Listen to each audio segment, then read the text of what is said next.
Oke, cek dulu suara saya kedengeran nggak? Terdengar, Bu. Terdengar, Bu.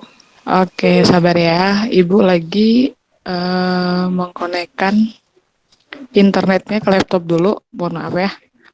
Jadi sabar dulu. Oh ya, gimana soal latihannya? Ada kesulitan? Yang nomor 2B sama 2C. Pokoknya nomor 2 itu masih agak-agak kayak ini, Bu. Ini ya nggak itu ya, bahasa soalnya agak aneh gitu ya. Nggak bisa Iya, Bu. dipahamin ya. Oke, bentar ya. Nanti Ibu jelasin. Oke, tunggu bentar ya, Ibu.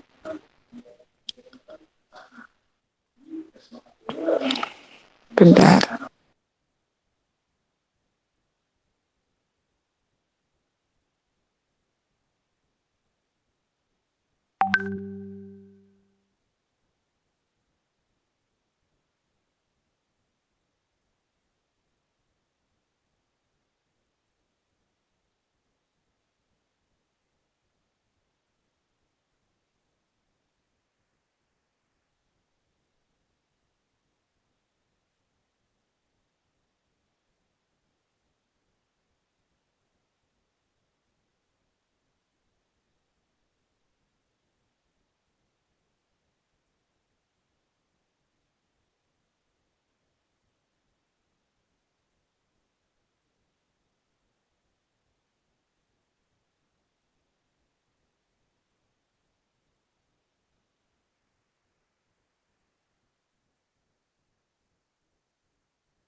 Oke, coba dicek dulu suara saya dan tampilan di layar. Apakah sudah terlihat?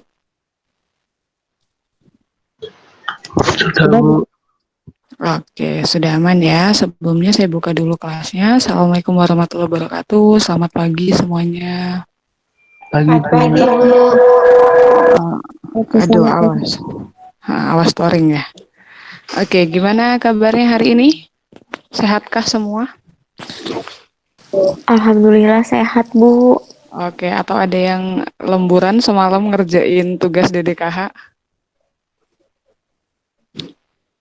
Iya, Ada, Bu. belum. Iya, Bu. Ada, Bu, yang lembur, Bu. Iya ya, ala kalian mah ini sih ya. Senangnya the power of kepepet ya, baru mengeluarkan kekuatannya waktu udah mepet ya. Oke, di sini soal yang udah Ibu share itu kan pengganti kuliah yang hari Selasa kemarin ya. Jadi hari Selasa Bu Fidanya sedang berhalangan untuk perkuliahan gitu ya. Jadi kita akan ngebahas nanti soal yang udah saya share di hari Selasa, kita bahas hari ini. Terus saya juga mengingatkan kalau nanti minggu ke-8, ini kan kita kan minggu ke-5 nih. Minggu ke-8 kalian UTS gitu ya. Jadi mulai persiapkan materinya gitu ya. Persiapkan apa namanya? Mungkin yang selama ini masih yang di e-learningnya belum download bahan materi apa bahan kuliah ya. Itu mulai di-download. Oke, yuk, sekarang oh iya jangan lupa ya nanti ada yang capture layarnya ketika Ibu menjelaskan. Oke, jadi kemarin kan Ibu sudah share soal itu tentang perhitungan ini ya, perhitungan penyangga. Jadi kalau nanti kita akan menghitung bagaimana ya kaitan antara pH, pKa gitu ya, konsentrasi asam lemah, konsentrasi ion dari asam lemah tersebut dalam sistem penyangga, itu nanti kita bisa menggunakan persamaan Henderson-Hasselbalch. Kayaknya kalau yang nomor 1 masih nggak ada masalah ya, kalau Ibu lihat sih. Bentar.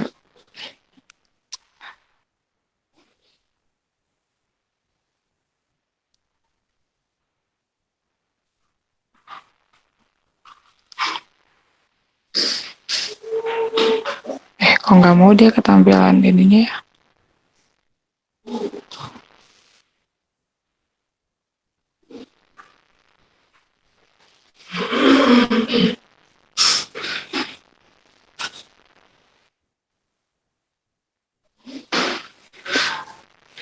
Nah, gimana nih? Kok dia nggak mau dipindahin ketampilan slideshow-nya?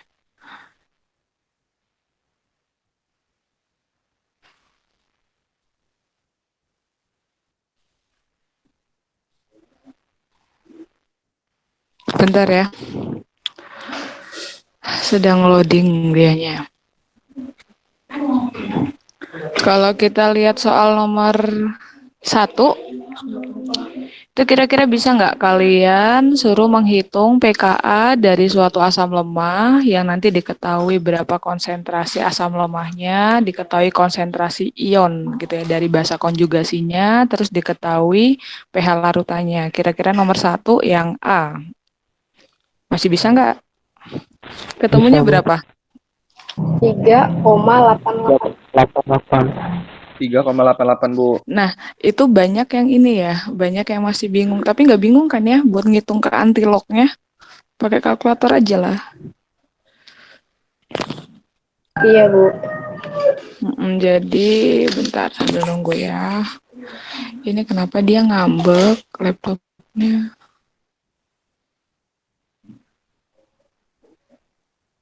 Why dia selalu muter?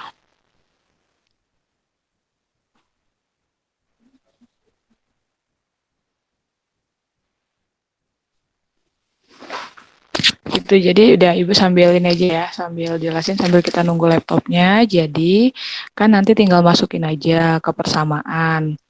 Kan itu kalau di persamaan kalian kan mungkin menemukan ada yang persamaannya kayak gini ya, pH sama dengan pKa dikurang gitu ya, log konsentrasi asam lemah per konsentrasi basa konjugasinya.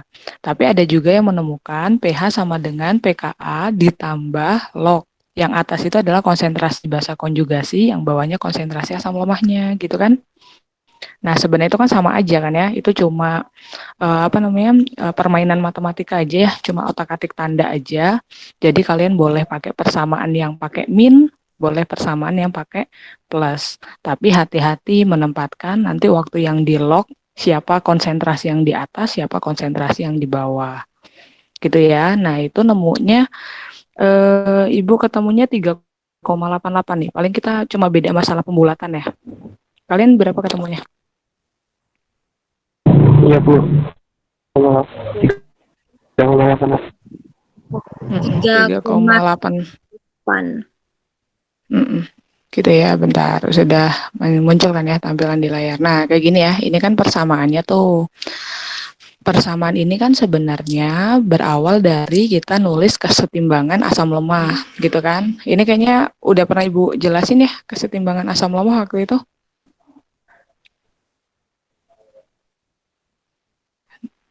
Sudah, Bu, tapi kurang paham. Oke, yang gini ya, misalnya Ibu punya asam lemah Ha gitu kan. Berarti ketika dia di dalam air, dia kan akan terurai menjadi gini kan ya, H plus ditambah A min, gitu kan ya. Nah, reaksi kesetimbangan ini itu nanti punya nilai tetapan kesetimbangan yang disebut dengan Ka, gitu enggak? Nah, sekarang nilai Ka kalau didefinisikan berarti kan nanti gini jadinya nih yang Ibu kotakin. Berarti Ka itu sama dengan konsentrasi H plus dikali konsentrasi A min per konsentrasi Ha. Nyampe sini masih paham? Paham, Bu. Oke, sehingga nanti kalau kita mainkan gitu ya, ini kalau kita pindahin ke sana gitu ya, sehingga kita dapat persamaan H plus sama dengan Ka dikali konsentrasi Ha per konsentrasi A min. Gini kan? Nah, setelah itu, kan kalau kita mau mengubahnya ke arah pH, pH itu kan adalah nilai gitu ya, logaritma ya, min logaritma dari H+. Artinya, ini kan udah ada H plusnya. Kalau yang sebelah kiri mau kita ubah ke pH, berarti kan kita tambahin min log tuh. Tapi kalau sebelah kirinya udah dikali dengan min log, sebelah kanan juga dong harus dikali dengan min log. Oke, kebayang? Sehingga nanti yang min log H plus kita ketemu persamaannya jadinya adalah pH, yang min log Ka dia akan menjadi pKa, terus yang ini tulis ulang aja min log konsentrasi Ha per konsentrasi A min gitu. Nyambung sampai sini? Nyambung, Bu. Atau nanti ada persamaan satu lagi, pH sama dengan pKa. Kalau tanda ini mau kamu ubah nih, kan ini kan min log gitu kan ya. Kamu mau ngubah menjadi plus, nanti persamaan ini aja. Per yang atasnya itu adalah A min, yang bawahnya adalah Ha. Oke, gitu ya, paham ya? Oke, ini ada kok di bahan kuliahnya yang waktu itu Bu Vida pernah share juga di e-learning ada. Nah ya udah, berarti kan soal nomor 1 yang A kan mudah dong. Orang di sini udah diketahui kan. Diketahuinya apa tuh? Udah diketahui konsentrasi HX. Ini berarti ada asam lemah HX gitu ya. Berarti diketahui konsentrasi HX-nya adalah 0,020 molar.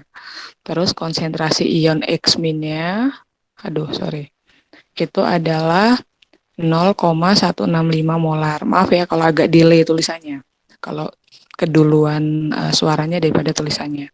Terus pH larutan itu dia adalah 4,8. Ya udah, yang ditanya adalah nilai pKa. Ya udahlah ya, kita pakai persamaan tadi ah. Kan tadi kita punya pH sama dengan pKa min log konsentrasi Ha per konsentrasi A min gini. Sorry, berarti kalau di sini kita makainya HX ya ini diubah jadi HX, ini berarti diubah jadi X min. Oke, sip ya. Tinggal kita mainkan, ini pindahin aja ya. Yang min lognya Ibu pindah ke sana, berarti kan min log ini boleh ya. HX-nya 0,020 per 0,165 sama dengan pKa dikurang pH, pKa. Naon Ibu jadi gini? Oh, ini pH-nya aja di sini ya. pH-nya 4,8 gini ya, berarti ini sama dengan pKa, sini berarti sama plus. Gini enggak? Ya udah, nanti ini nilai ini ya log 0,020 dibagi 0,165 ketemu ya. Nilainya berarti nanti pKa-nya sama dengan 4,8 dikurang. Ini nilainya berapa ya? Aku lupa. 0,91. Sekitar 0,91 gitu ya. Berarti nanti ketemu pKa-nya adalah 3,8 sekian gitu ya. 88 ya kalau diinin. Oke gitu. Nomor 1 yang A ada pertanyaan? Tidak? Cukup jelas? Ada pertanyaan apa lanjut nih? Udah cukup jelas? Udah cukup jelas, Bu. Lanjut aja nggak apa-apa. Bu, Yes. Untuk recordnya nanti dibagikan di mana ya?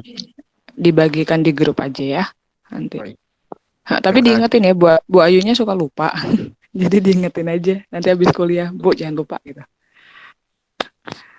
Oke, ya lanjut ya. Berarti sekarang yang B. Ini masih pakai persamaan tadi, tapi kita di sini suruh menghitung pH. Kebalikannya ya. Jadi yang B itu diketahuinya adalah di sini ada campuran asam asetat. Asam asetat itu apa sih rumusnya?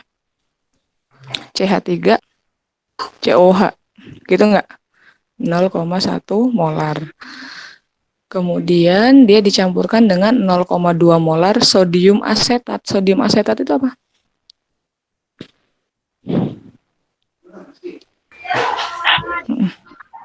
Ayo apa? NaCO, Bu. Iya, CH3COONA. boleh. Mau nulisnya NaCH3COO atau dibalik CH3CONA boleh ya. 0,2 molar. Kemudian nilai pKa-nya adalah 4,76. Yang ditanya pH-nya. Lah easy inilah ya. Hampir mirip sama tadi, cuma nanti hati-hati di sini. Kan kita udah ketemu ada asam lemahnya. Asam lemahnya kan kita dapat dari si konsentrasi asam asetat nih di sini kan 0,1 molar. Sementara kalau kita menuliskan persamaannya pH kita nanti kan butuh bahasa konjugasinya ya. pKa gitu ya dikurang log konsentrasi berarti di sini asetat. Ibu gini aja ya, asetatnya asam maksudnya. Asam asetat per konsentrasi dari ion asetatnya, gitu nggak? Nah, nanti paling hati-hati, di sini kebetulan aja, makanya CH3CONA. Berarti nanti kan perbandingannya kalau kamu uraikan kan gini ya, CH3COONA per ion menjadi CH3COO- ditambah Na+, gini kan. Kalau CH3CONA-nya 0,2 molar, berarti nanti di sini ion asetatnya berapa? Pakai perbandingan koefisien. Iya. Lewat. Siapakah itu? Mic-nya di nonaktifin dulu.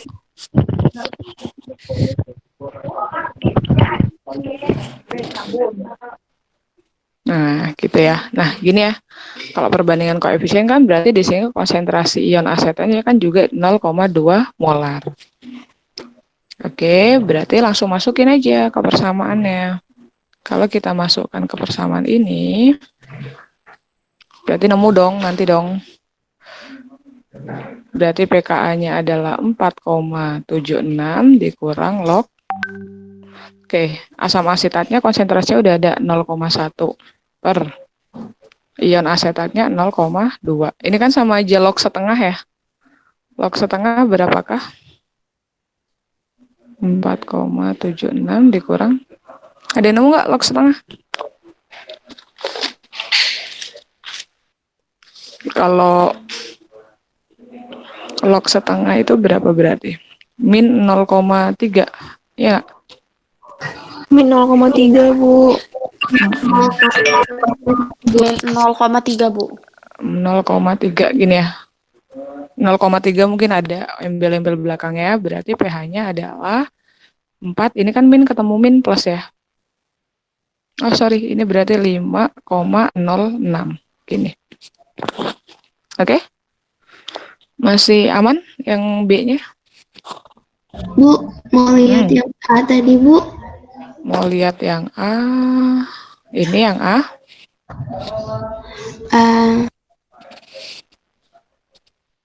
Ini diganti Bu, HX saja nih. Bu, Apa? yang log 0,020 dibagi 0,165 itu hasilnya minus 0,91 kan. Nah, minus ketemu minus menjadi plus, Bu. Yang pKa itu yang hasil akhir. Ini. Tapi Iya. kan ini kita ini cuy. Apa min lognya kan pindah ke kiri jadi plus. Ya enggak? Cun enggak? Cun tidak. Tak rapihin ya. Tak rapihin ya. Ya enggak? Bener enggak? Ya, Bu. Nah, inilah udah terlanjur. Mau tak rapihin dulu ya. Kan gini tadi, benar. Yang itu kan ketemunya kan minus. Tapi kan ini kan kita udah pindah ruas ya. Ini kan pindah ke sono, ya nggak? Berarti kan jadinya kan pH plus, gitu kan, log konsentrasi HX per konsentrasi X min, gitu kan? Sama dengan pKa. Nah yang ini tadi, ini kan nilainya minus ya. Ya nggak apa-apa nilainya minus, tapi kan sini kan dia udah pindah ruas. Ya wis, berarti tadi pKa sama dengan pH-nya 4,8 gitu ya. Kan sama aja ditambah min 0,91 gitu kan. Di min 0,91. Kita aja ya. Berapa tadi hasilnya? 3,8-an lah ya. Gitu. Oke, nyambung? Jadi paling hati-hati aja Iya, Bu. kalau misalnya kalian mainan pindah ruas segala macam. Kadang Mas kita suka hilaf ya kalau ngerjain soal, makanya lebih teliti lagi. Gitu. Oke, ada pertanyaan nggak nih soal yang 1A dan 1B? Masih amankah? Aman, Bu. Masih aman. Oke. Lanjut ya, sekarang yang C. Yang C itu kamu suruh menghitung perbandingan konsentrasi ion asetat dan asam asetat yang diperlukan dalam sistem buffer dengan pH 5,3 gitu ya. Nah, kita ngintip dulu nih yang sebelah tadi, pKa-nya asam asetat kan 4,76 ya. Berarti kita lihat di sini yang diketahui ada buffer, dia mau buffernya itu pH-nya mencapai 5,3. Terus pKa-nya asam asetat tadi kan 4,76. Gini kan? Delay ya. Oke, yang ditanya itu adalah perbandingan konsentrasi ion asetat. Berarti gini ya, ion asetat kan berarti yang CH3COO-nya berbanding dengan asam asetat, berarti CH3COOH.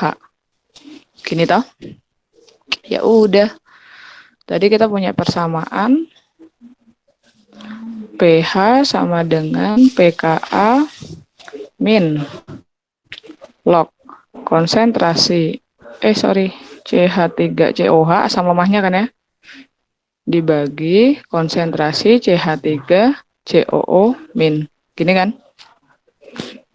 Kok delay ya?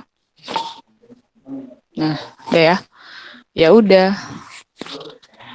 Kita mau mana nih? Mau yang dipindahin mana? Bebas kamu sih. Mau yang dipindahin yang mana?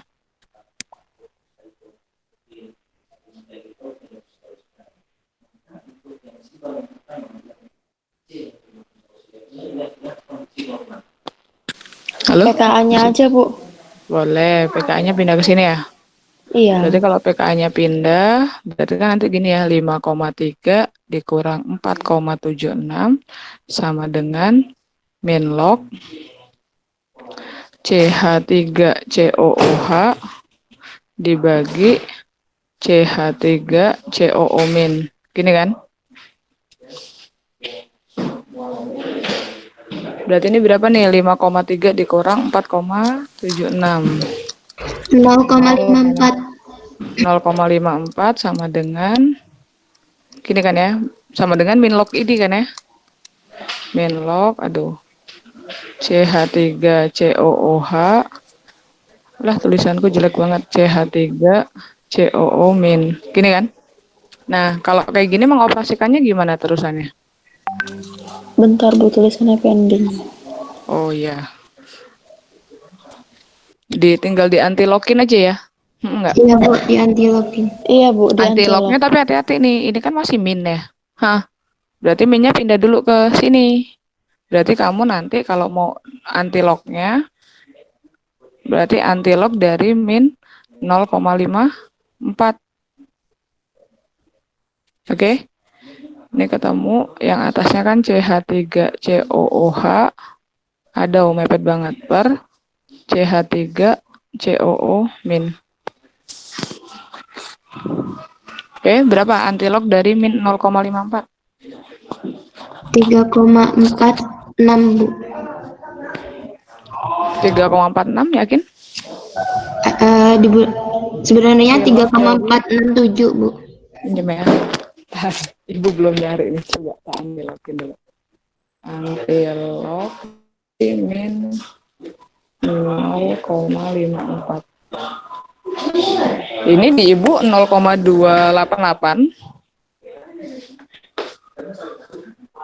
Iya Bu, saya juga dapatnya 0,5 banding 1,73 sekitar 0,288. Ini kan ya 0,288. Sininya kan berarti konsentrasi CH3COOH per konsentrasi CH3COO min. Gini kan?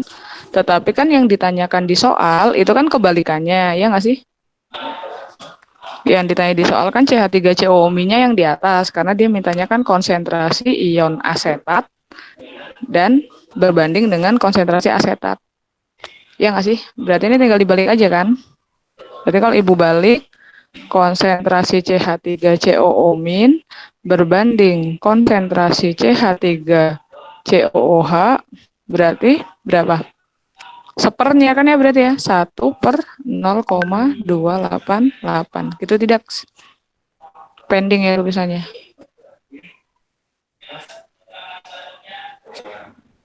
Ya nggak gini. Makanya nanti ketemunya perbandingannya mereka berapa tuh? 1/2,88. 1 dibagi ans 3,467 ya. Berarti ini nanti nilai perbandingannya mereka itu adalah 3,467. Atau kamu mau nulis kayak gini aja nggak apa-apa, perbandingannya berarti 1:0,288 boleh. Layar saya hilang ya? Oke. Tapi tadi maksud nggak yang C itu? Ngerti? Baru sampai yang Baru satu. setengah, Bu. selesai, Bu. Belum selesai. Tapi ngerti nggak kan gini, kalau yang tadi Ibu tulis di layar itu kan dia perbandingannya asam asetat per ion asetat. Sementara di soalnya kan mintanya perbandingan ion asetat per asam asetat gitu. Jadi tinggal dibalik aja loh. Cun nggak? Hasil akhirnya nanti tinggal dibalik gitu ya, Bu. Jadi 1 per aja. Iya, Bu, paham, Bu. Atau kalau enggak ya dibikin aja. Misalkan perbandingan mereka kan asam asetat per ion asetat kan tadi 0,288/1 gitu kan. Berarti kalau dibalik ion asetat per asam asetat berarti 1/0,288 gitu. Maksud orang ya?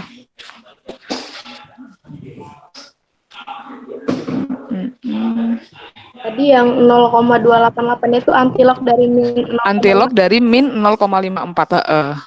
Kan karena kan tadi itu kan 0,54 sama dengan min log gitu kan? Iya. Gitu. Maksud Kalau pakai rumus buffer boleh nggak, Bu? Buffer asam berarti H plus sama dengan Boleh. Ka. Oh, oke. boleh.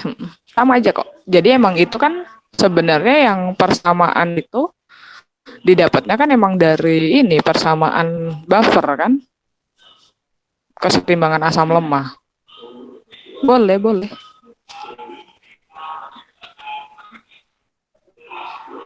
Ada pertanyaan kah? Sambil nunggu nih Ibu share screen lagi. Yang C sudah cukup jelas.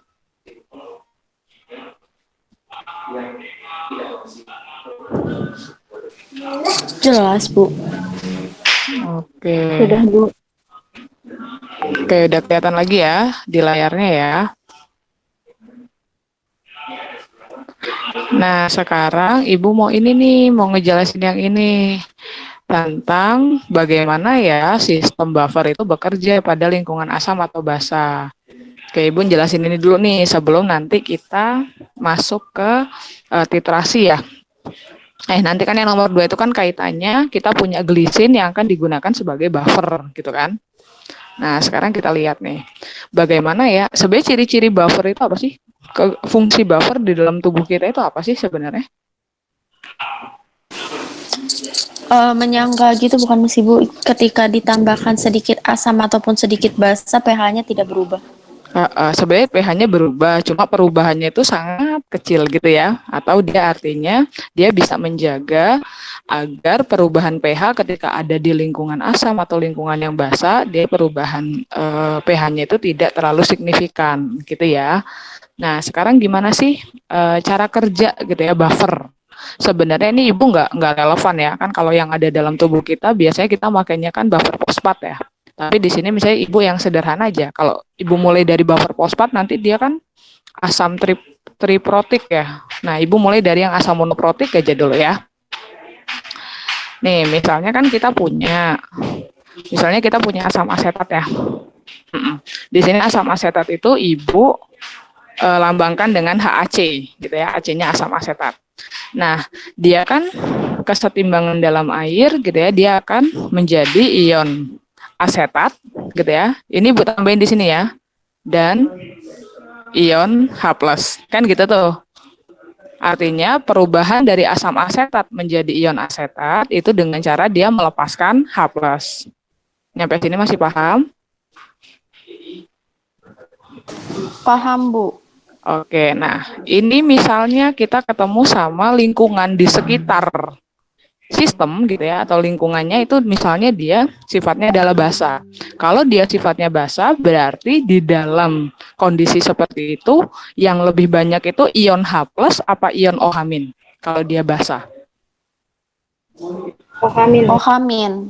Berarti kan OH-nya kan dia kan yang lebih banyak tuh posisinya. Oke, nah bagaimana ya biar pada sistem pH-nya dia tidak mengalami perubahan drastis. Nah, asam asetat, gimana caranya biar dia menetralkan si OH- dari lingkungan yang basah? Ingat, ketika perubahan asam asetat menjadi ion asetat, dia kan melepaskan H+, ya nggak? Nah, ion H+ itulah yang nanti akan mengikat OH- sehingga dia akan menjadi bentuk kesetimbangannya adalah menghasilkan H2O. Nyambung nggak? Jadi artinya kalau lingkungannya basah berarti nanti H+ yang dilepaskan itu akan menetralkan si basahnya membentuk H2O. Berarti dia kesetimbangannya nanti akan bergesernya ke arah kanan. Nyambung? Nyambung, Bu. Yang lainnya gimana nih? Belum nyambung bilang aja, nanti ulangin lagi. Oke, Dela udah nyambung, Bu. Mana yang lainnya? Aman kah? Oke, paham. Sip ya. Ibu anggap paham lah ya, nyambung. Nah, sekarang bagaimana kalau kebalikannya? Ibu taruh di sini ya. Misalnya kebalikannya adalah lingkungannya itu dia bersifat asam. Kalau lingkungan bersifat asam, berarti kan dia akan kaya dengan H+ gitu kan ya. H+-nya lebih banyak. Nah, nanti fungsinya penyangga gimana? Ya udah, H+-nya diikat lagi nih. H+-nya diikat lagi sama si asetat, nanti dia akan menghasilkan asam asetat. Berarti ketika lingkungannya dia H+-nya lebih banyak, kesetimbangannya akan geser ke kiri. Gitu. Nyambung nggak? Tadi kalau lingkungannya basah, dia kesetimbangan gesernya ke arah kanan gitu ya. Kalau dia lingkungannya asam, kesetimbangannya nanti akan bergesernya ke arah kiri. Apakah nyampe sini nyambung? Begitulah cara kerja buffer yang ada pada tubuh kita untuk menjaga kesetimbangan pH yang ada di dalam tubuh. Cun tidak? Macam, Bu. Bu, mau nanya dong. Monggo. Berarti kalau seandainya dia ditambahin asam, dia geser ke kiri. Kalau ditambahin basa, dia ke kanan. Selalu kayak gitu, Bu? Kalau dia buffernya asam lemah, Oh. Tapi nanti beda kalau misalnya buffernya buffer basah, ya. Ini kan buffernya kan asam lemah, selalu kayak gitu. Oke. Kasih ya, Bu. Oke, yang lainnya ada pertanyaan lagi nggak?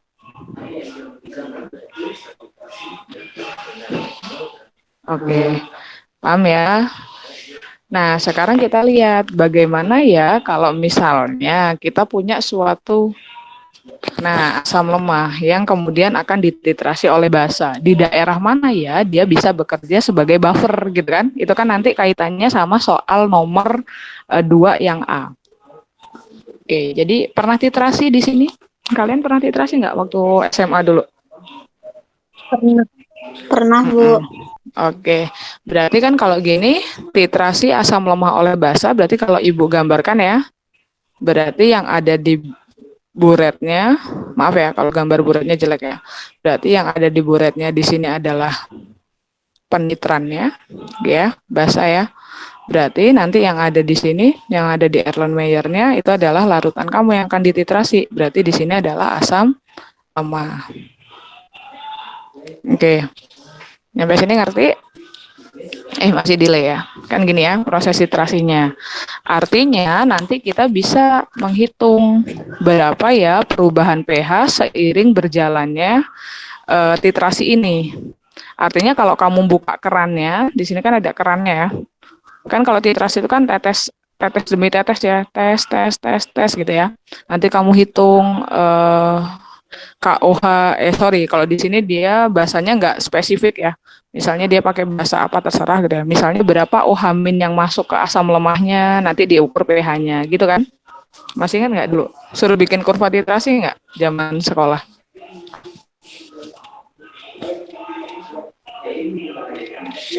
Nah, artinya, ini masih kedengaran suara saya. Artinya ketika nanti kita plotkan gitu ya, dari bahasanya belum ada gitu kan ya. Berarti kalau bahasanya belum ada kan kita tinggal cari aja ya berapa pH-nya dari asam lemah murninya gitu ya.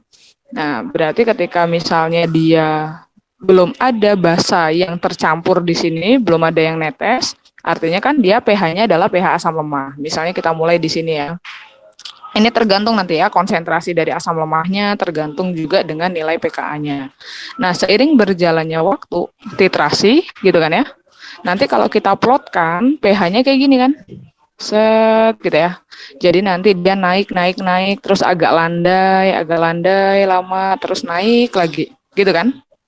Nah, manakah daerah yang disebut dengan sistem penyangga? Kan tadi penyangga apa? Dia gunanya adalah untuk menjaga agar pH-nya relatif stabil gitu kan. Artinya di daerah landai inilah kita menemukan kerja asam asetat dia sebagai penyangga. Oke, ngerti? Kebayang? Ngerti, Bu. Nah, pH efektif gitu ya ketika dia bekerja pada sistem penyangga itu nanti kan gini ya, oke. Jadi nanti dia akan, ini sebenarnya harusnya Ibu menampilkan juga ya, nggak cuma asam asetat. Nanti ada dia di buffer fosfat ada gitu ya, terus ada juga di ion amonium sebagai buffer juga ada. Nah, nanti akan didapatkan kalau daerah efektif gitu ya, pH efektif dia bekerja sebagai penyangga itu adalah plus minus di sekitar nilai pKa-nya. Nah, maksudnya gimana Bu? Seandainya nih ya, ini kan ada asam asetat. Asam asetat ini kan dia punya pKa-nya, dia nilainya tadi berapa? 4,76 gitu kan ya. Artinya dia akan efektif bekerja sebagai penyangga plus minus dari pKa-nya. Misalnya plusnya, plus minus 1, sorry nih.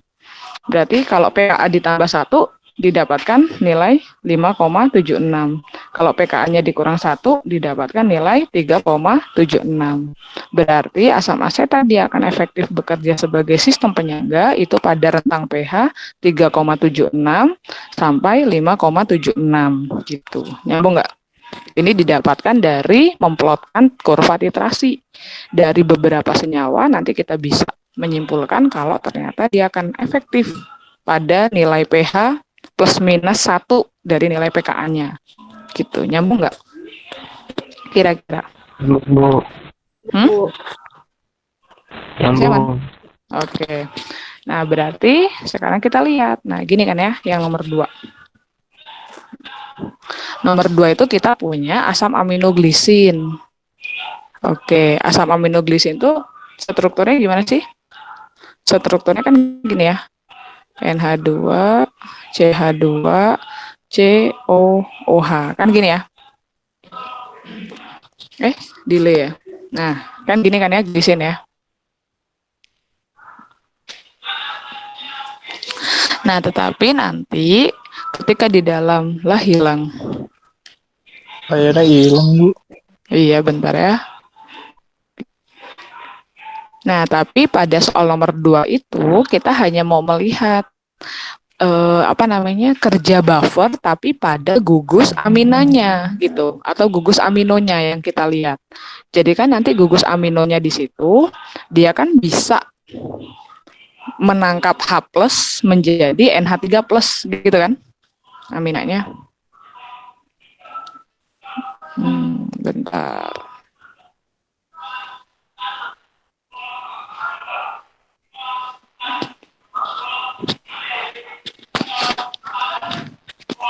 Loh. Kok nggak bisa ini ya katanya ya?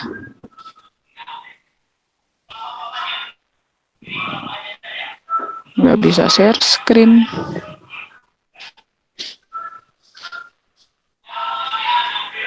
Bentar ya, Ibu benerin dulu koneksinya.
Oke, coba kita tunggu di layarnya.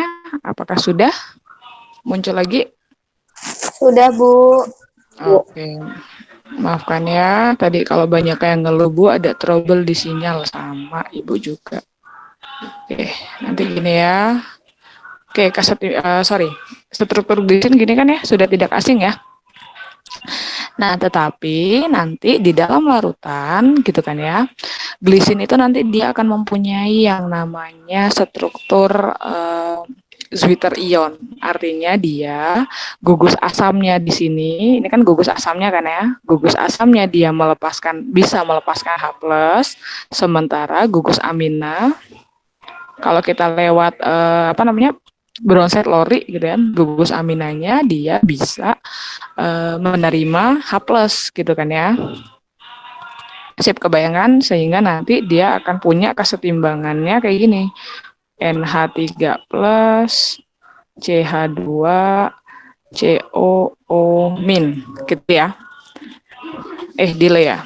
Nah, pada saat dia memiliki muatan positif dan muatan negatif, serta kalau kita jumlahkan muatan totalnya dia 0, inilah yang nanti akan kita kenal dengan struktur Zwitter ion. Oke, jadi itu salah satu ciri-ciri dari asam amino. Nyampe sini dulu, paham nggak nih kesetimbangannya di dalam air? Dia pembentukan Zwitter ionnya maksud? Nyambung?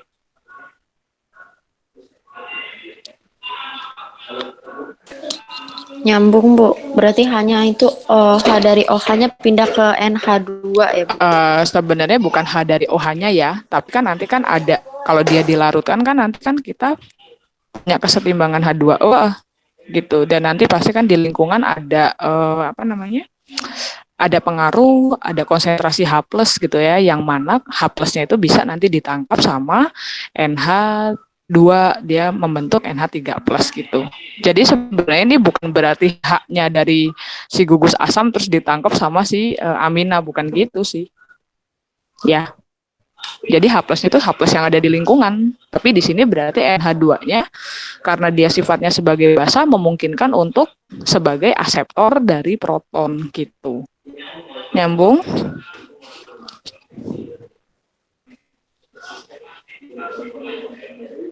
Nyambung, Bu. Oke. Ini masih banyak yang nyimak nggak cuy? Masih aman Masih, kan? Bu. Banyak, Bu. Oke, alhamdulillah. Mak. Oke ya, jadi nanti bilang ya kalau saya Bu aku nggak ngerti tuh nyampe mana, nanti bilang aja. Udah ya, nah sekarang kita lihat. Pada glisin gitu ya, artinya kan kita nanti akan menemukan ya NH3+ di sini kalau kita lihat di dalam larutan NH3+. Dia bisa nggak sih melepaskan H+-nya? Pada NH3+, dia bisa nggak melepaskan H+-nya, dia balik lagi membentuk NH2 yang tidak bermuatan. Bisa nggak?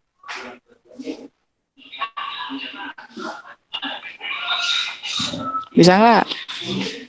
NH3+ balik lagi ke setimbangannya membentuk NH2. Bisa nggak? Bisa, Bu. Bisa, Bu. Bisa, Bu. Bisa kan ya? Sehingga nanti kita kan punya reaksi kesetimbangan kayak gini nih. Ini kalau kita melihat dari gugus aminanya ya. Berarti kan kita nanti yang Ibu kotakin ini loh. Berarti kita kan memungkinkan menemukan kesetimbangan NH3+ yang berubah menjadi NH2 dengan melepaskan H+. Nyampe sini nyambung? Berarti NH3+ melepaskan H, artinya dia NH3+ di sini sifatnya sebagai asam atau basa.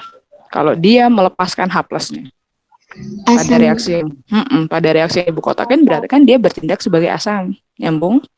Artinya kalau dia di sini sebagai asam, pasti dia nanti punya kesetimbangan asam, ya nggak? Yang kita kenal nanti dengan nama Ka. Makanya pada reaksi ini nanti pasti punya nilai pKa. Nilai pKa-nya adalah di soal ada kan ya, gugus amino memiliki nilai pKa 9,3. Nah, karena nilai pKa-nya yang sangat kecil gitu ya, itu artinya dia reaksi yang ke kanannya itu sebenarnya dia sangat susah. Tapi kalau ditanya, bisa nggak sih dia reaksinya ke kanan sini melepaskan H+? Ya bisa gitu. Tapi karena nilai pKa-nya yang sangat kecil, makanya nanti konsentrasi H+ yang dihasilkan juga dia sangat kecil. Oke, artinya gugus amina di sini dia bisa nanti bersifat sebagai buffer asam. Nyambung nggak? Kayak tadi, kayak asetat yang sebelumnya Ibu jelasin. Nanti,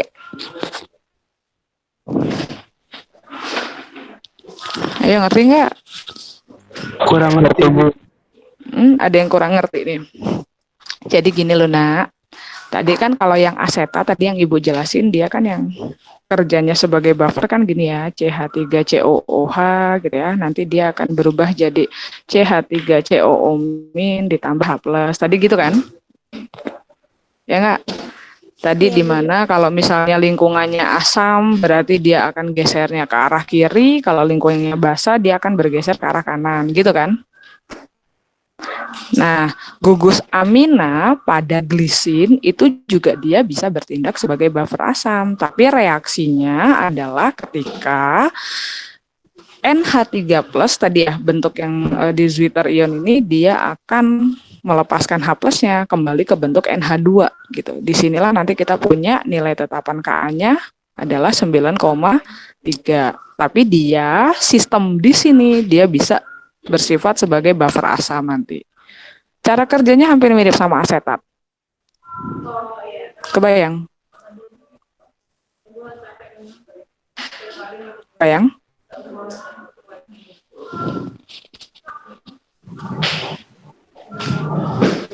Belum ya? Kebayang nggak?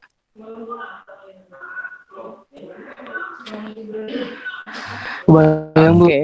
Ada lah ya. Nah, makanya di soal nomor A, dilihat kan, jika seandainya glisin, dia digunakan sebagai buffer, tapi dia hanya melihat dari gugus aminonya. Artinya tadi kan, kita punya perubahan dari NH3 plus yang kesetimbangan membentuk NH2 ditambah H plus gini kan. Gini kan ya, yang ini nanti dia punya nilai pKa 9,3. Oke. Nyambung sampai sini. Nah, misalnya kita akan menggunakan dia sebagai buffer. Yang ditanya adalah berapakah pH efektif. Berarti kalau dia punya nilai pKa 9,3, berarti pH efektifnya tadi gimana cara nyarinya? Berdasarkan titrasi. pH efektifnya itu adalah plus minus 1 dari nilai pKa-nya. Gitu ya. Berarti dia akan efektif bekerja sebagai buffer pada rentang pH 8,3 sampai dengan 10,3 gitu. Nyambung nggak? Nyambung, Bu. Nilai plus minus 1 tadi ngerti didapatnya dari mana? Dari memplotkan kurva titrasi. Sehingga bisa disimpulkan kalau dia akan bekerja efektif sebagai penyangga adalah pada nilai plus minus 1 dari pKa-nya. Gitu. Nyambung? Nyambung. Oke. Nah, sekarang nih yang nomor 2. Dalam larutan 0,1 molar glisin pada pH 9, berapakah fraksi glisin yang mempunyai gugus amino dalam bentuk dalam bentuk NH3+.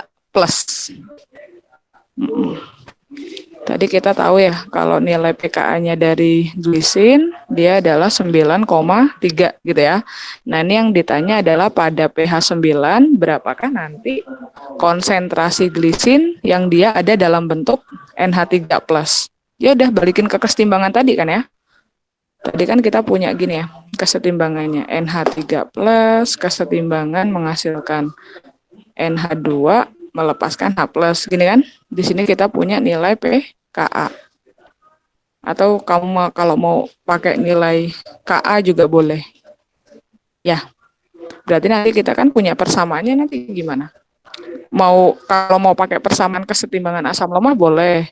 Nanti jadinya gini kan, Ka sama dengan konsentrasi NH2 dikali konsentrasi H+, konsentrasi NH3+. Gini ya. Kalau mau pakai kayak ini boleh, atau pakai yang tadi yang persamaan pH sama dengan pKa dikurang log konsentrasi. Berarti yang atas adalah konsentrasi NH3+, gitu kan. Ketika dia protonnya belum lepas, yang bawahnya adalah basa konjugasinya NH2. Gitu. Nyambung nggak? Bisa ngitungnya ini?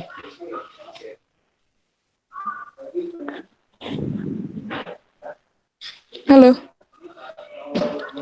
Baru keluar tulisannya. Oh, baru keluar tulisannya. Ya, sehingga nanti kalau kita hitung, berarti kan pH-nya 9 ya. Berarti 9, pKa-nya Ibu geser pindahin ruas ke kiri, berarti pKa-nya 9,3 sama dengan min log. Yang ditanyakan konsentrasi dia dalam bentuk NH3+ ya. Glisinya nanti dia konsentrasinya adalah 0,1. Gini kan? Berarti min 0,3 sama dengan min log konsentrasi glisin dalam bentuk NH3+ per 0,1. Ini di antilogin ya. Karena min ketemu min, berarti antilog dari 0,3 berapa? 10 pangkat min 0,3 Bu. Ini minnya kan hilang ya. 10 pangkat 0,3 aja berarti. Ya nggak? Coba Ibu pakai kalkulator juga ya. 10 pangkat 0,3. 1,99 Bu. Bentar, antilog. Ibu mah suka penasaran 0,3. Ya, 1,99. Nggak percayaan banget ya Ibu ya. Ini berarti nanti nilainya 1,99 sama dengan konsentrasi NH3 plus gitu kan ya per 0,1. Ya udah, Ibu geser ke sini ya space-nya. Berarti konsentrasi NH3 plusnya adalah kaliin aja ya. 1,99 dikali 0,1. Berarti 0,199 molar. Nyambungkah nyampe sini? Nyambung, Bu. Nyambung, Bu. Oke, masih aman ya? Aman, Bu. Oke, sekarang kita lihat. Kita lihat yang soal C. Oke, ini yang pada bingung ya. Semalam pada riweh nih. Bingungin soal yang C. Oke, coba yuk.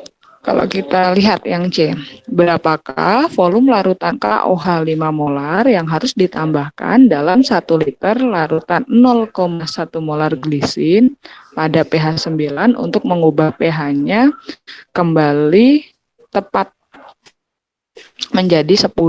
Intinya gini loh, kita itu akan melakukan titrasi pada glisin ya. Titrasinya adalah glisin dititrasi sama KOH. Gitu ya, misalnya Ibu kasih ilustrasinya ini ya, ini ada bulet, berarti ini kita punya glisin.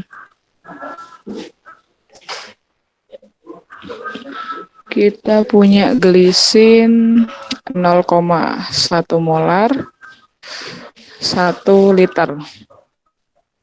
Gini toh ya. Terus kita titrasi dengan KOH. KOH-nya 5 molar. Yang ditanyakan adalah berapakah volume KOH. Agar kita titrasi ini nanti kita temukan kembali pH-nya mereka. pH-nya campurannya adalah nanti pada pH 10. Lah, gitu ya. Oke. Nah, yang bikin bingung adalah Bu, itu maksudnya glisin pada pH 9 itu gimana sih Bu? Glisin pada pH 9 itu apa loh gitu kan ya? Gini loh nak. Glisin pada pH 9. Nah, sekarang kita lihat ya. Tadi kan kita punya persamaan glisinnya kan kayak gini ya. NH3 plus kesetimbangan menjadi NH2 ditambah H plus. Kan gini ya. Dia di sini punya nilai pKa adalah 9,3. Oke. Sip. Nah, sekarang kita bayangkan kalau dia ada pada sistem tuh ya, glisin pada pH 9. Kalau kita punya glisin pada pH 9. Oke, jadi reaksi ini, reaksi dari NH3 plus melepas H plusnya menjadi NH2, ini dia berlangsung kan pada pH 9,3 gitu kan ya. Artinya pada pH 9, protonnya yang di NH3 plus sudah lepas belum?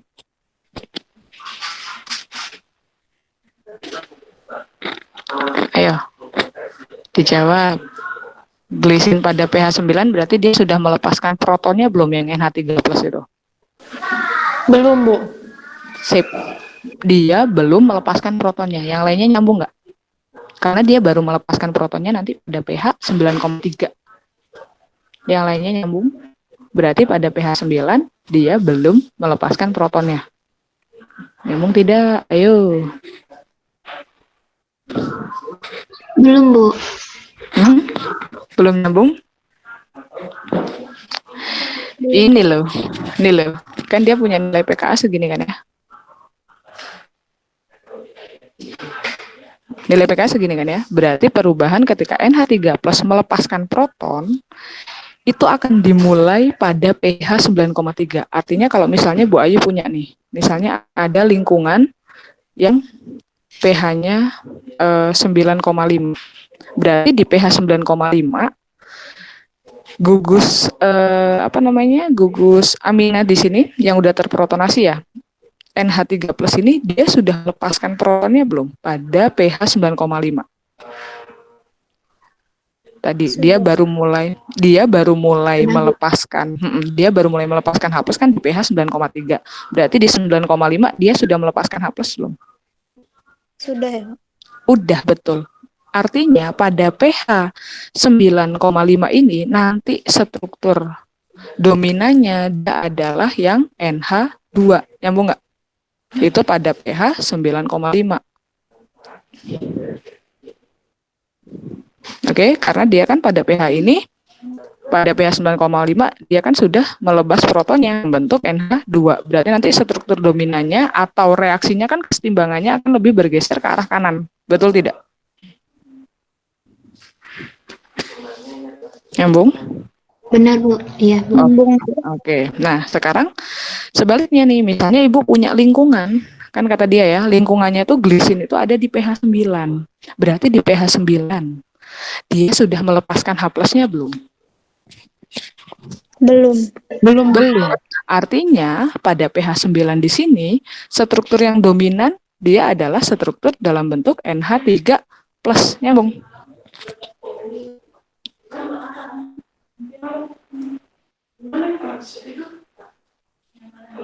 Nyambung? Ngerti?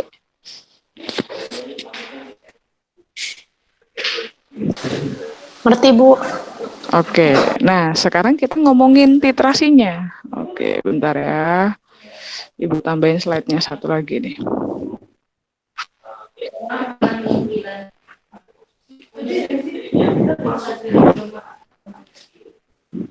Mana tadi? Oke, nih ya, Ibu tambahin dulu slide-nya.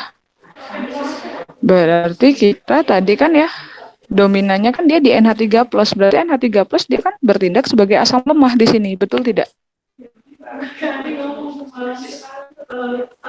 Ya. Betul, Bu. Berarti kan tadi pada pH 9 karena struktur yang dominan itu adalah N3+, artinya di sini nanti kita bisa menemukan glisin, itu yang bertindak nanti sebagai asam lemah. Inilah yang nanti akan dititrasi menggunakan KOH 5 molar gitu. Nyambung?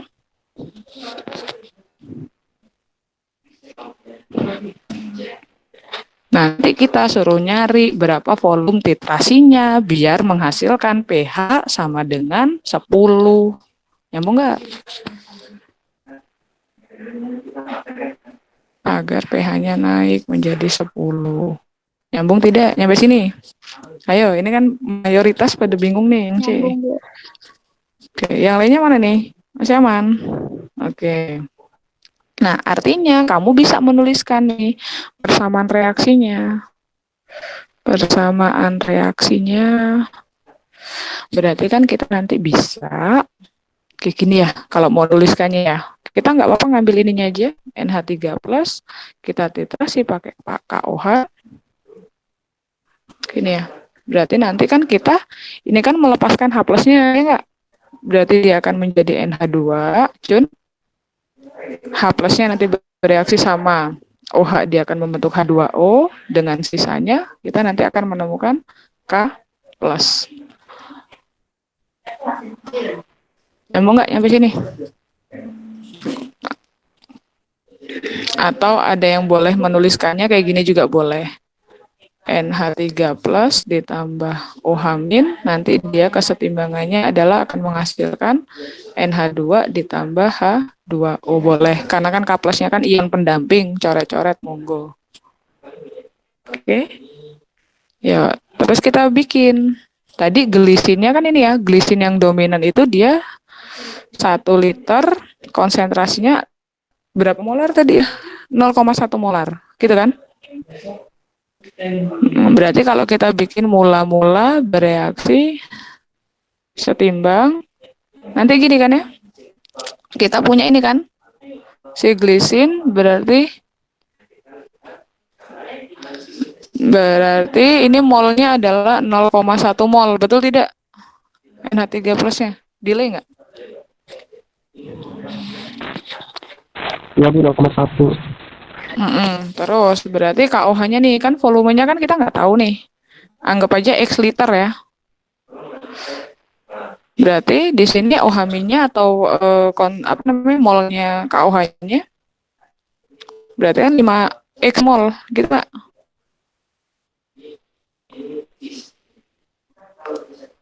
Ya, Bu. Berarti sini kan belum ada ya tadi ya. Nah, artinya nanti kan di sini kan dia OH-nya yang digunakan kan habis tuh, berarti dia pembatasnya. Aduh, 5x mol. Sini berarti 5x mol, ya nggak? Sini berarti 5x mol. Sini 5x mol. Sehingga nanti kita dapatkan pada sistem tersebut masih ada sisa 0,1 min 5x mol. Terus sama NH3-nya nanti NH2-nya 5x mol. Nyambung nggak? Sampai sini nyambung Mas Yan? Apa masih nih ya? Masih delay ya? Nah, Masih gini kan? delay. Ini nyambung nggak gini? Ya udah, masukin lagi tadi ke persamaan. Kamu boleh langsung pakai kayak gini, boleh. pH sama dengan pKa min log konsentrasi NH 3 plus per konsentrasi NH2. Gini kan? Buat apa ini? Buat mencari X-nya kan? Ya enggak? Nyambung tidak? Nyambung, Bu. Bisa lanjutin nggak kalian? Coba lanjutin Jal. Nanti nilai X-nya itu berapa? Ini berarti kalau ditanya volume campurannya berarti kan dia ada 1 liter ditambah X gitu ya. 1 ditambah X liter. Monggo coba dihitung Jal. Bisa nggak ya? Itu pH yang dimasukin yang 10 atau yang 9, Bu? Yang 10 dong. Kan kita pengen sistemnya agar pH-nya 10. Tadi kan pH 9 itu cuma sebagai referensi kita, oh kalau ternyata di pH 9 struktur yang dominannya adalah NH3+ gitu.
Nemu nggak?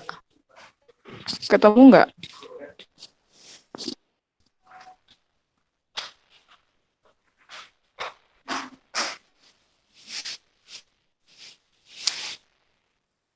X-nya, masa X-nya segitu? Coba ya. X-nya berapa tadi? Ntar, tak tambahin dulu slide-nya ya.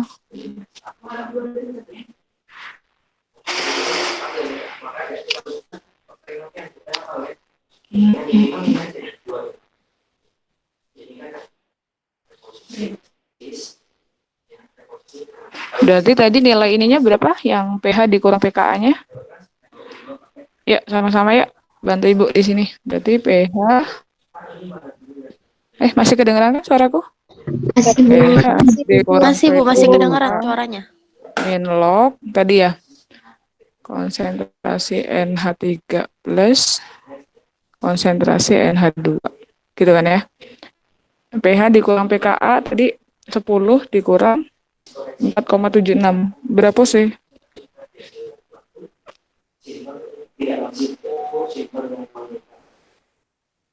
5,2. 5,3. 5,24 Bu. 5,24 gini ya. Ini tadi berapa NH3 plusnya? 0,1 min 5x. Oh, Ini kan mol lah. Volume totalnya kan berarti tadi 1 plus 5 ya. Tadi Ibu bilang gitu ya. Karena ini kan konsentrasi. Walaupun ujung-ujungnya dicoret sama bawah. Ya nggak sih? 5x per 1 plus 5. Gini kan? Ini ujung-ujungnya kan volumenya kan sama. Volume campuran ya. Ibu coret aja ya sini ya. Curit. Ya, sehingga nanti kamu dapatkan nilai min log dari ini, sorry. Kan gini ya, min log dari ini masih ada variabelnya, lupa Ibu. Berarti 0,1 min 5x per 5x. Gini ya. Berarti yang 5,24 dulu yang kita anti-login.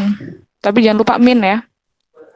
Berarti ini nanti kita anti-log dari min 0,5, 5,24. Berapa anti-log dari min 5,24?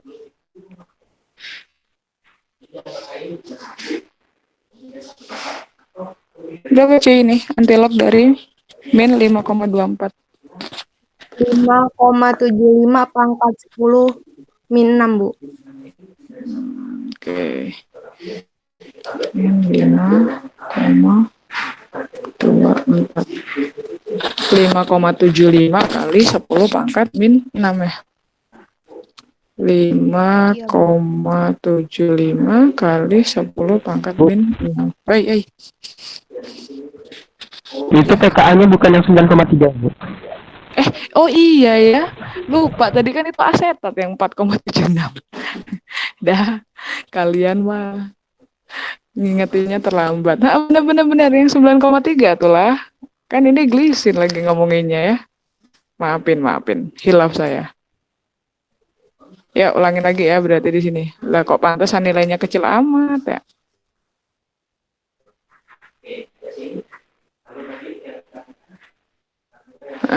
Berarti sini berapa tadi? 9,3 ya? Oh, berarti 0,7 aja dong. Berarti anti-log dari min 0,7. Nah, berapa nih kalau sekarang? Anti-log dari min 0,199 gitu ya. Sama dengan 0,1 min 5x per 5x. Ya udahlah ya. Yuk kita mainkan. Berarti nanti jadinya mau dikali silang dulu boleh. Kalau dikali silang kan nanti jadinya gini ya. 0,99x sama dengan 0,1 min 5x. Ya nggak? Berarti 5,99x sama dengan 0,1. Ya nggak? Berarti nilai x-nya berapa? Dibagi 5,99. 0,016 ya. 0,016. Satuannya adalah liter. Delay nggak? Bisa nyari ini ya. Ini beres literasinya. Bisa nggak? Lah hilang. Bisa. Nyadinya tadi bisa. Bisa Bu. Maksud ya, jadi gitu. Jadi yang nomor 2C itu dia titrasi glisin yang nanti sebagai asam lemah dititrasi oleh KOH. Kita suruh nyari berapa volume KOH biar nanti pH-nya balik lagi ke 10. Ternyata tadi dari hasil kita pakai prinsip ini ya, reaksi asam basa ternyata ketemu Kalau volume KOH yang dibutuhkan adalah 0,016 liter. Gitu deh. Nyampe sini ada pertanyaan tidak? Ibu mau nanya. Monggo Eci. Eci bukan nih? Gimana Ci? Iya Bu, Eci. Ibu tadi itu 1+5 dari mana ya Bu? 1 plus, oh gini, tadi kan volume besinya, 1+5. 1+5 yang mana ya? Coba Ibu ambilin lagi layarnya. Yang volume Ada satu. Bu. Oh, 1+5, 1 plus X kali ya?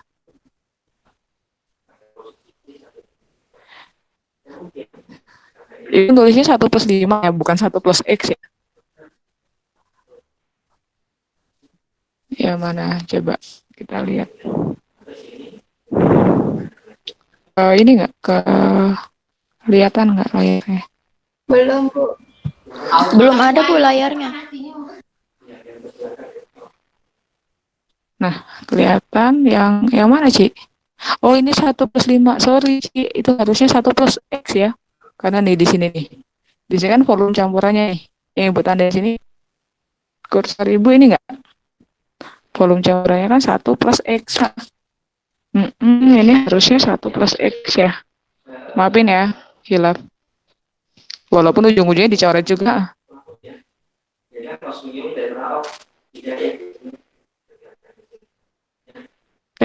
Wait.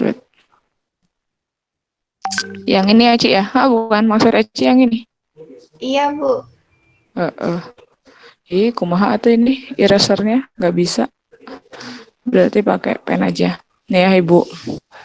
Perbaiki ya di sini ya, ya. Ini harusnya 1 plus X. Maafin ya. Itu adalah dari volume campuran. Karena kan tadi glisinya 1 liter, terus KOH-nya kan belum tahu kan, makanya Ibu ibaratkan X liter gitu. Nyambung? Nyambung Bu, nyambung. Ibu, Yang lain gimana? Yang dulu sama Bu, Bentar. Oh iya.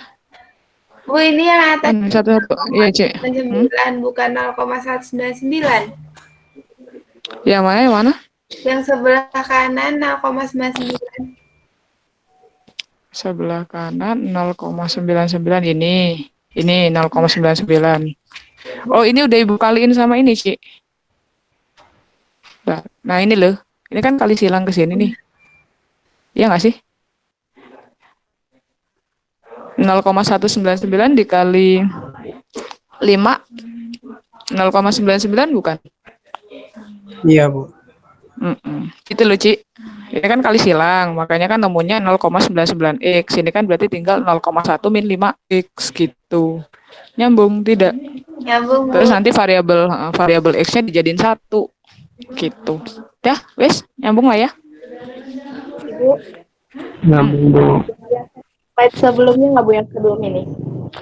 Slide yang sebelum ini. Gini. Yang apa sih? 2B. Yang 2B ini.